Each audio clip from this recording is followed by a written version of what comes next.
Hi everyone, we are Team F. We will be going over the process of our project OvuBloom. In our first iteration, we focused on ideating and coming up with initial concepts. We first voted on which provocation areas that the team is most interested in.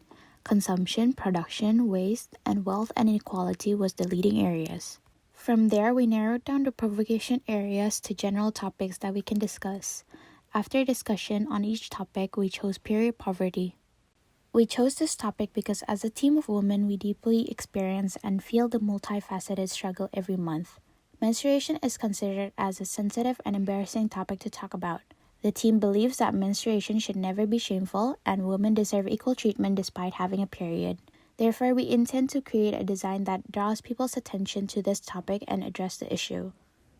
After finalizing the topic we want to do, we came up with 3 initial design ideas: the overall, mallow, and bloom.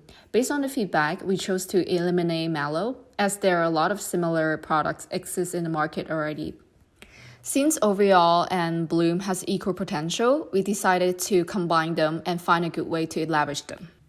In order to understand the topic better, we did a lot of researches, including victim interviews, data report, news, and academic essays to prove that period poverty is a serious topic that's worth pursuing. We also made a persona Sanya to help us understand who our target users are, their behaviors, motivations, and needs.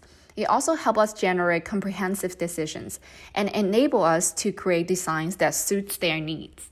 The domain and speculative precedence research inspires ideas for aesthetic, functionality, and rationale. After doing all the research, we're finally at the design stage. As mentioned before, we combined the overall and bloom concept. We chose the form of a seed to complete our intended result, since it is something that grows inside the user's body. It can spark a more visceral reaction. Our second iteration was quite a busy time for us. We focused on refining our concept in order to get the specifics we needed to continue. We also decided on a new aesthetic direction for objects surrounding our concept. First, we redid our persona. Initially, we wanted to target young girls in poor countries globally. We soon realized that this demographic was too broad. Since most of our research came from the Indian context, we decided to adapt our persona in order to create a more culturally accurate representation for our product. During our second iteration, we also realized our initial storyboard was much too brief. It did not have a detailed enough explanation of the user's experience, while also having descriptions that left us with more questions than answers. To fix this, we brainstormed and thought about specific touchpoints and situations that the user might be going through, also considering their thoughts, feelings, and the cultural context. While answering these questions for our storyboard, we also laid out the extra information in the form of an FAQ for us to refer back to, ensuring that we all had the same vision for our complex concept. We also decided that as an extension of the user journey, we also needed more of a micro view of the OvuBloom process. We created this journey containing the events and expectations from seed implant to seed growth.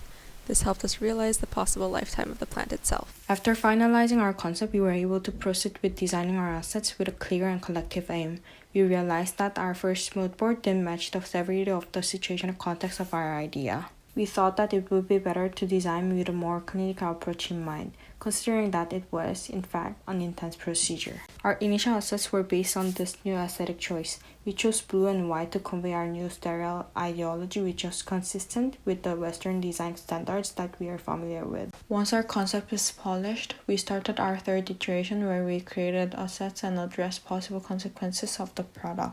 By relating our product with the environment and culture it would be placed in, we had to pivot our clinical aesthetic to a more culturally accurate approach. Thus, we included red and purplish tones in our assets. Within our assets, we utilized real-life images of Indian clinics and cultural celebration to show our new aesthetic direction. One of our main assets is the OvuBloom injector. We packaged it in this translucent tube instead of our previous box packaging because it is much more straightforward. As we progressed and thought deeper, we tried to imagine how media and society would react to our product. The New York Times article addresses that in 5 years' time, when many girls just choose to use our product, population will eventually decrease. In the Reddit post, we looked into possible doings of human, where a boyfriend uses an OvuBloom seed to his girlfriend without her consent. As our concept, period poverty is a concept that is unusual, that people aren't familiar with, the team has decided to use TikTok, a platform that is easily digestible, personal, and age-relevant to convey the stories of Indian girls who are affected by OvuBloom. Thank you.